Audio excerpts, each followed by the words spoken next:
sa Dipolog, numero 1, Tatak RMN.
Okay, niya na usab ang tulumanon nga giuluhan ang kahayag sa pagtuong Katoliko. Uban gihapon ni ining ubos ninyong alagad sa maong tulumanon, Silbert Dondoyano Sr. alias Beridas. Okay, niining atong bag-ong edisyon karon sa tulumanon ang kahayag sa pagtuong Katoliko. Okay, naghinaot ko sa atong bag-ong tuig karon nga aduna gyud tay baga kausaban nga gikinahanglan. Yan ang atong gitawag og New Year's resolution, no? Pugunta mulambo pa ang atong kinabuhi, dili lang kinabuhing kalibutanon kundili kinabuhing Kristohanon. Kay atong timan-an ng tao dili biya gyud buhion pinaagi sa pan lamang, no, nga kanang para sa lawas. Ang tao buhion pinaagi usab sa mga pulong sa Dios.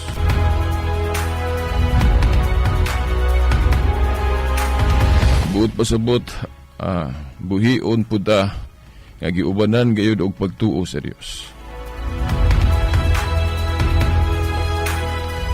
Pero tinahod nga di paminaw, by the way, no, mo diretso naman ko, limot man ko og timbaya pa siuna. Okay, sige hapon, no, ang atong magkauban din sa istasyon ng atong mga kasama, no, sa technical side, si kasamang Tani Luod, o usab si kasamang Tax Ilumba, o ang akong amigo po sa gawas. Silingan nato din sa istasyon si Ikso Ongyon Ilumbaring. Okay, ug sa tanan nga ni adinhi nga di lang nako baganlan din sa istasyon.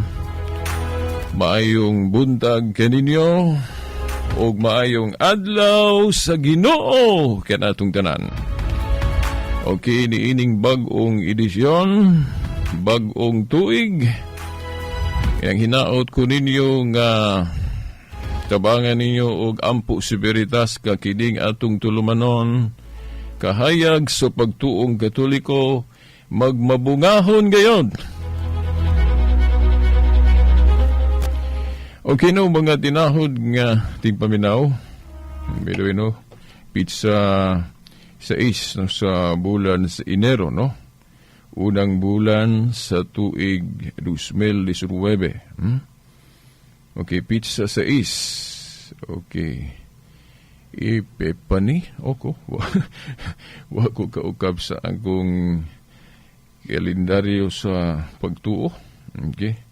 Muragwa ko masayop, Happy Three Kings, naarobay issue ani, no? Nakadungog ko sa nangaging tulumanon.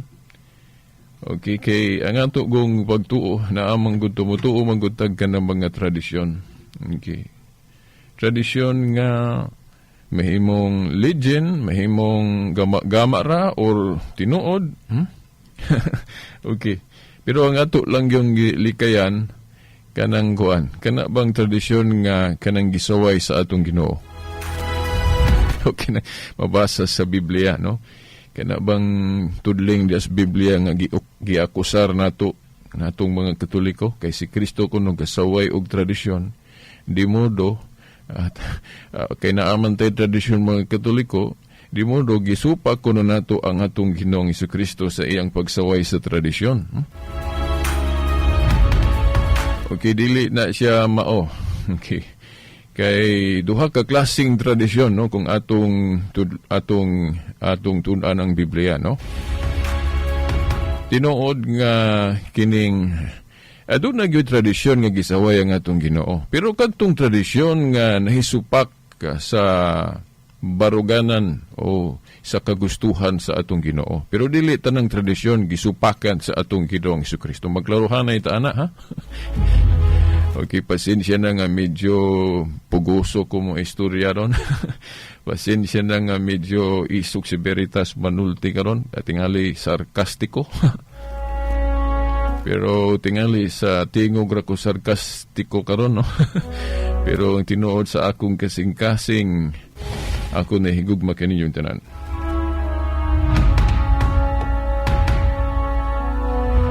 Okay, sa 2 Tesalonica 2:15 atong ipahinumdom no, nagingon si San Pablo sa ikaduhang Tesalonica 2:15. Nagingon si San Pablo, barog kamo nga malig-on mga igsuon sa mga tradisyon nga among gikatudlo kaninyo pinaakigwali nga binaba ug sa sulat. Okay, si Pablo mismong nagpahayag nga ang ilang baruganan no, nila no alang-alag dili Kristohanon si Pablo no sa iyang pagsulti ana.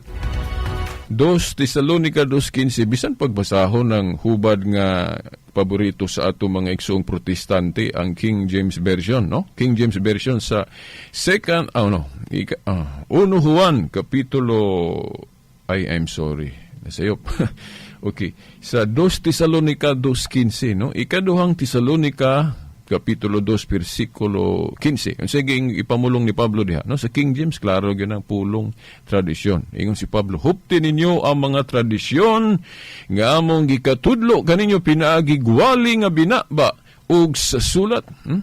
Kana gani, that proves nga kanang sula eskriptura nga gitudlo sa atong mga igsuon nga nahimulag nga by Biblia kuno mao'y bugtong basihan sa pagtuo dili gyud na tinuod no supak na sa gitudlo diri sa Biblia mismo kanang pagtulon-an nga sula eskriptura kun Bible alone Biblia lamang ang basihanan sa atong pagtuo no dili man na tinuod kay mismo ang naa sa Biblia si Pablo mismo gaingon iyang gipasabot nga sayop na no? Sula eskriptura, Bible alone, no? Unsay giingon ni Pablo, barog kamo nga malig-on sa mga tradisyon nga among gikatudlo kaninyo pinaagigwali nga binaba og sa sulat. Nganong iya man nang giduha, no? Og or o, na? Or sa sulat. Nganong niingon man siya nga sa pinaagi sa binaba namong panudlo o sulat. Nganong nakaingon man siya na? Sayon ra kayo. Tungod kay dili ang tanang kamatuuran na sulat.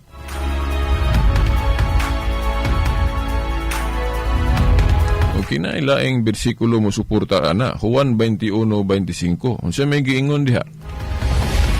Sa Juan 21:25 nag-ingon si Juan diha. Siya ba iga namulong na? Diingon siya nga.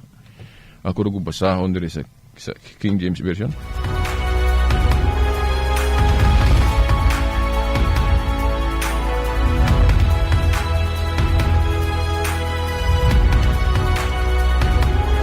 Okay, Juan 21:25. And there are also many other things which Jesus did, the which, if they should be written, everyone, I suppose that even the world itself could not contain the books that should be written. So kuno to? And there are also many other things that which Jesus did. Daghan pang bagabutang gibuhat sa atong Ginoong Kristo, the which if they should be written everyone, I suppose that even the words itself could not contain the books that should be written. No? Daghan pang bagabutang gibuhat sa Ginoo, kung sulaton pa nagtuo ako nga ang kalibutan dili kaigo kasudlan sa mga sinulat. Now, sumigi, sumugo. Ay, kuging na, kadakuan ng kalibutan, di yun masuwat. Dagan pang gibuhat ko ng Ginoo nga, nagtuo siya, no, si Juan, tumulungan nga kung sulaton pa kuno ang tanan, nagtuo siya nga, ang kalibutan kuno, dili gani kuno, kaigo, kasudlan sa mga sinulat. Okay, naon sa mo ni si Juan, kadakuan ng kalibutan, di yun maigo. Now, sa biblical science, pagsabot sa Biblia, gitawag na ito nag-hyperbole. Biblical one system o usa ka paagi sa pagsabot sa Biblia nga gitawag na ito hyperbole o hyperbole. Pagpahimug-at ba? No? Dili gyud yung di maarang pagkadakuan ng kalibutan. Pero gipahimug-atan lang gyud ni San Juan nga daghan pa yung wa masulat nga mga kamatuoran. Nainumdum ko ni adto sa mga istorya kanang mga debate, mga ribatal no, sa mga igsuon natong nahimuwag, mga dili Katoliko. Maingon sila tinuod ba na daghan pang wa masulat pero wa man na gikinahanglan kay wa gud na sulat. Si wa gikinahanglan. Sige ingon ni Juan diri, no? Sa mga wa masulat, no? Ngayon siya, I suppose that even the world itself could not contain the books that should be written, nga kinahanglan untang sulaton. Okay, unsay dili kinahanglan. Okay, giingon diri ni Juan, that should be written, no, sa King James ni, sa mga bagong hubad dili wala na gali ingon ani, no? Kinahanglan untang sulaton. Pero kining ilang paboritong hubad, oh, giklaro gyud, that should be written, gikinahanglan untang sulaton.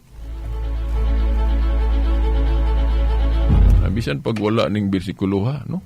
Kinahanglan gyud ngano man kayon sa may giingon ni Kristo, tanang iyang gitudlo, iyang gipahimangnuan na mga apostoles nga tanang iyang gitudlo, itudlo gyud sa mga apostoles nya kay di man kuno tanan nasulat. Di ba? Unsao man nato ron, no? Tanan, no? Kay ang buhat gud ni Kristo either magmilagro o magmanudlo. Either magmilagro o manudlo. So dili kuno ang tanan ni ana nasulat. Sa to pa na siya gitudlo nga wa mo suwat. Nya kisa may nakabaluan na ron. Ang nakabalo kadtong tinuhuan nga nasumpay gyud sa grupo sa mga apostoles ni adto. Nasumpay. Kay siya may kahibaloon sa tungwa masulat. Oh. Natanawa ra gud, natanawa.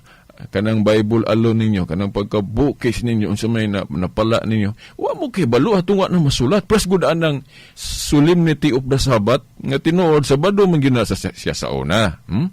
Pero gibalhin na sa mga early Christian, no? Dili ni mo na mabasa litra por litra sa Biblia.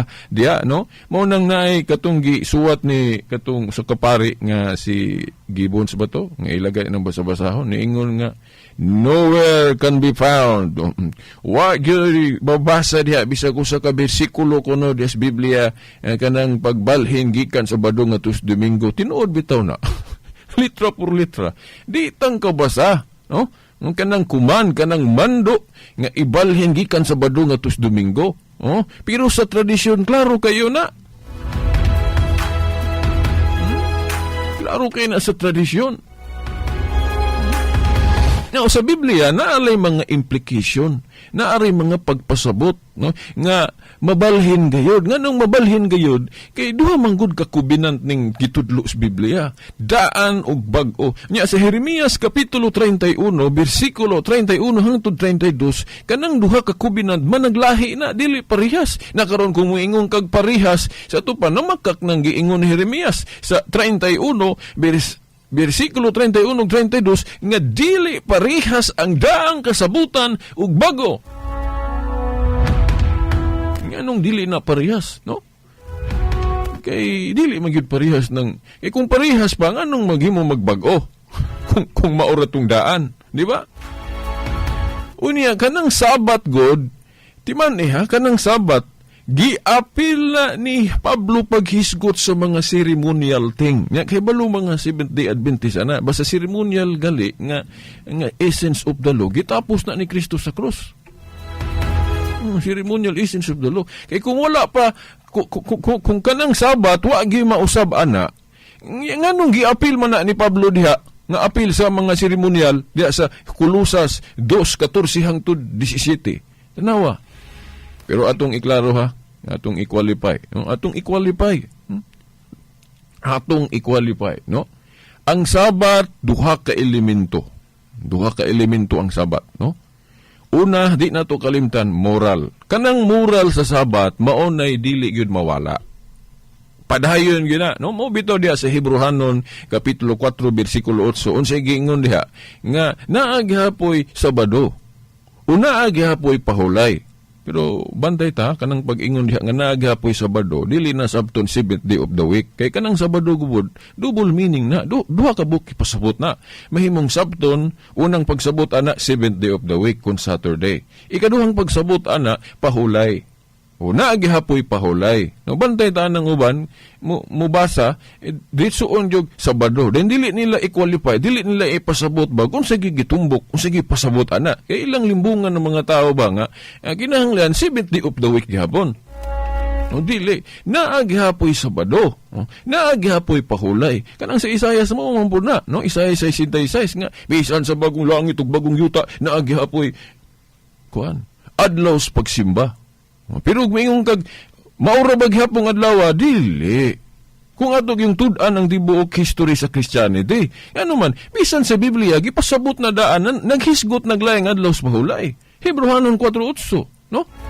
No? Hebrehanon 4, versikulo 8. Ang ilagod, budritsos las 9. No? Dili nila i-emphasize, isumada og apil ang versikulo 8. Maugaling, nagali ko higaling natintal na lang sa diyang akong gikutlo ng bersikulo 8, natintal na lang siya maumao og laing pagsabot. Wa siya laing option. Magama-gama siya laing interpretation, parang mulusot siya. No? Nga, kana ko nung giingon diya sa Hebrehanon 4:8, ang pasabot ko no ana nga, napay laing adlaw, but pasabot ko no, naagihapoy laing Saturday. So, kay lain naman pong Saturday pagkasunod. Lain na pong Saturday pagkasunod.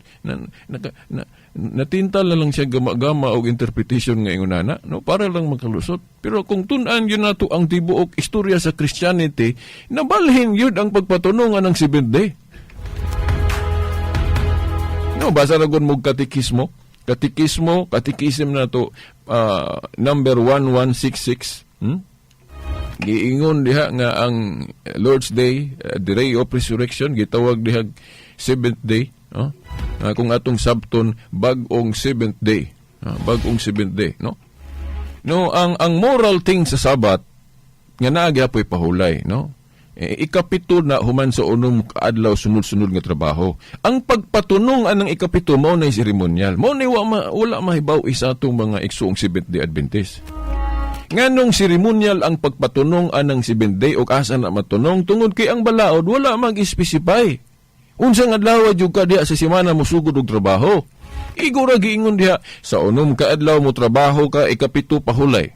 No mention o kung saan ang adlaw diha bisan sa Jewish Encyclopedia no ako naman ning gikutlo-kutlo balik-balik di ko nala usbon sa Jewish Encyclopedia giingon diha nga kanang seventh day ikapito na kaadlaw human sa unom kaadlaw sunod-sunod nga trabaho.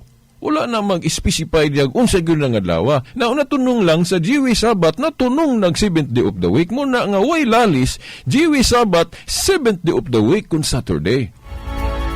Unya kay ceremonial man na, unya tanang ceremonial essence of the law sa daang kasabutan, gitapos mo na ni Kristo sa krus, sumat natapos na.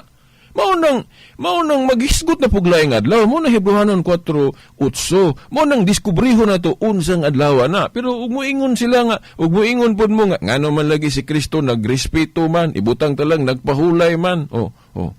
Di mo kumusupak ana ba? Kay sa exegesis good, sa bag-o pa ang simbahan, gipangtahod ni Kristo ng mga Jewish custom, no? Gipangtahod na. Pero it does not mean nga wala bag-ong kasabutan nga lahi. Na kinahanglan atong sination unsa na. Dili lang gani kay Jewish Sabbath ang gitahod ni Kristo. Dili man magsusupak si Kristo niyan siya oras pagtuman sa balaod. Di ba? Pero duha man na kahutong sa balaod gud daan og bag-o. Now pagsugod niya wa pa niya diretso gud pagtukod ang iglesia kay ang culmination gud ang term gud sa Old Covenant hangtod sa iyang kamatayon. So before his death, so may katarungan pa nga mag-apil-apil siya sa mga Jewish custom. Di ba? Kay dili man magsusupak si Kristo. Ang validity sa Old Covenant sa iyang kamatayon. Unya, katungwa pa siya mamatay. So, natural, magrespeto gyud siya sa mga Jewish custom. Kay kinahanglan tumanon magyud ang balaod. O, dili lang gani, kay Sabado iyang girespeto. No? Katong sawa pa siya mamatay. No? Dili lang kay Sabado. No? Magtambungan siya pista sa mga Hudiyo. Timan, ina. Na, kung atong tumanon ng giingon sa atong mga igsoong Sabadista nga kinahanglan sundon tanan ng gibuhat ni Kristo, di ko muuyon. Di ko muuyon nga ilang gituman na tanan. No? Kay si Kristo tigtambungan og pista nga sa karaan. Sa mga Hudiyo nya nga wa naman sila pista karon. Nya tingali mo ingon ng naminaw, be kamo beritas nganong naa pa man mo pista lagi gihapon. Naulahi mo na among pista. Pag-u mo na. Ang pista nga giwa na namo gi-practice katong karaan naghimo mig bag-o at ang iyo niya ninyo magtima tag pista ha. Bag-o na natong pista. Yan apoy gahubang simbahan na binding and losing Mateo 18:18 ang inyong idili idili sa langit ang inyong itugot.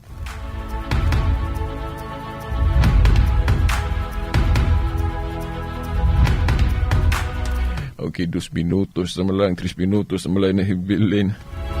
Okay, na ako'y basahan ng nga tudling diri sa Biblia, di na ako ni ma-expound. Pero sige lang, padayon mo sunod na po Domingo po, no?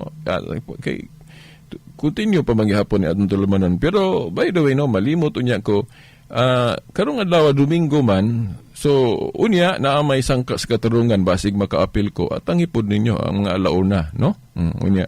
Dayon, pagka alas 8 po sa gabi, human sa programa sa ato mga igsoong Seventh-day Adventist kaya ang ila 7 to 8 man. Paminaw sab mo. Okay, dayon amo pagka alas 8 sa gabi. Okay, maminaw ta kay mo po na mando gyud sa ekumenismo nato nga pagtuo no. Sayop nang gituhaan sa mga Katoliko uban nga dili ta papaminawon sa ubang religion. Minaw ta no. Para kahibalo ta kung sa hinungdan nganong nibiya sila nato. Dayon kinahanglan magandang puta kung saan nato sila pagtubag. No kay kahayag manggo ni atong pagkakristohanon. Pagkabana po ta nganong naingon anak sila. No mo na tinuod nga gugma. No kay kung wa tay gugma mo nang pasagdan nato sila. No di na ako na mahimo. Mawala da imong anak, imo da ng pasagdan. No, pangitaon yun na nimo. Umo na, ang tinuod nga Katoliko, magkabana sa mga igsuon nga nahimulag. No? May basahon ko diri sa 1 Juan 2:18-19, di ra ba ni basahon, no? Sige ingon ni Juan diri, mga anak, duol na ang katapusan sa kalibutan. Nakadungog kamo nga muanhi ang kaaway ni Kristo ug karon anian na ang daghang mga kaaway ni Kristo, busa masiguro nato nga duol na gayud ang katapusan. Mibulag kanato kining mga tawhana kay dili man sila tinuod nga sakop sa atong pundok. Kung tinuod pang ato silang mga kauban, magpabilin unta sila kanato apan namiya sila aron mailhan gayud nga sila dili kauban nato. Tanawa. Unsa mang pundok kang nagsugod sa unang siglo kining gisugdan sa mga apostol nga gibiyaan. Tanawa sa historya og kinsa na. Og Katoliko bay ni biya, no? Mibiya sa pundok. Nya gitawag og mga antikristo tong nibiya, no? Sakit-sakit yun no? Pero ato ning ipaliwanag sunod Domingo po na lang kay wa na gyud tay oras, no?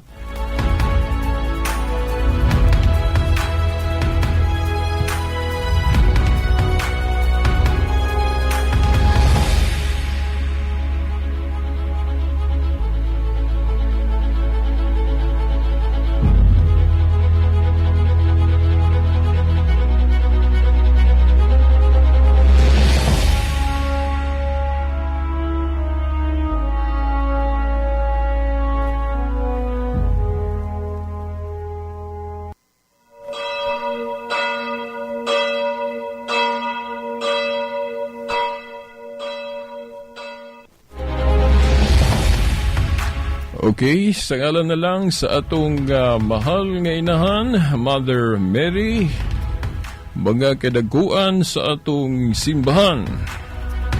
Kini inyong higala sa kahanginan, si Veritas. Sa ngalan sa atong mahal nga inahan ug atong talahurong obispo, no, diri sa Diocese of Dipolog.